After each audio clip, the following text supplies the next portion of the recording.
নরেন্দ্রনাথ দত্ত এইখানেই ঘুরে বেরিয়ে যারা তখন ধর্মের যাজক ছিলেন তাদের কাছে প্রশ্ন করতেন, হ্যাভ ইউ সিন গড? আপনি ঈশ্বরকে দেখেছেন কি? ঈশ্বর আছেন কিনা নয়, দ্য কোয়েশ্চেন ওয়াজ আপনি ঈশ্বরকে দেখেছেন কি? And then he got the answer from Sri Ramakrishna Paramahamsa, and that's how Narendranath becomes Vivekananda. But what was the question? Have you seen God? What kind of question is that? It's a question, an empirical question. যে আমি অনুভব করতে চাই। স্বামীজি বলতেন, if there is God, I should be able to see God. If I have an immortal soul, I should be able to feel it. আমার এটা অনুভব হওয়া চাই। শুধু বিশ্বাস কেন? বিশ্বাস দিয়ে আরম্ভ হতে পারে, but ultimately it must come to realization, experience.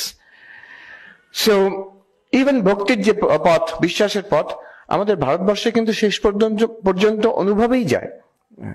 যারা ভক্তি বিশ্বাস করে আরম্ভ করলেন, রাম আছেন, কৃষ্ণ আছেন, রামকৃষ্ণ আছেন, তাদের সবাইকার আশা, উদ্দেশ্য, সাধনা কিন্তু সেই অনুভব।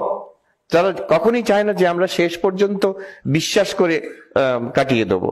শেষ পর্যন্ত একটি অনুভব হওয়া চাই। If you are a serious সাধকা, যারা সাধক সাধিকা আছেন, তারা প্রাণ থেকে চান, the greatest hope of their life's is I must be able to experience this someday, কোনো না কোনো দিন।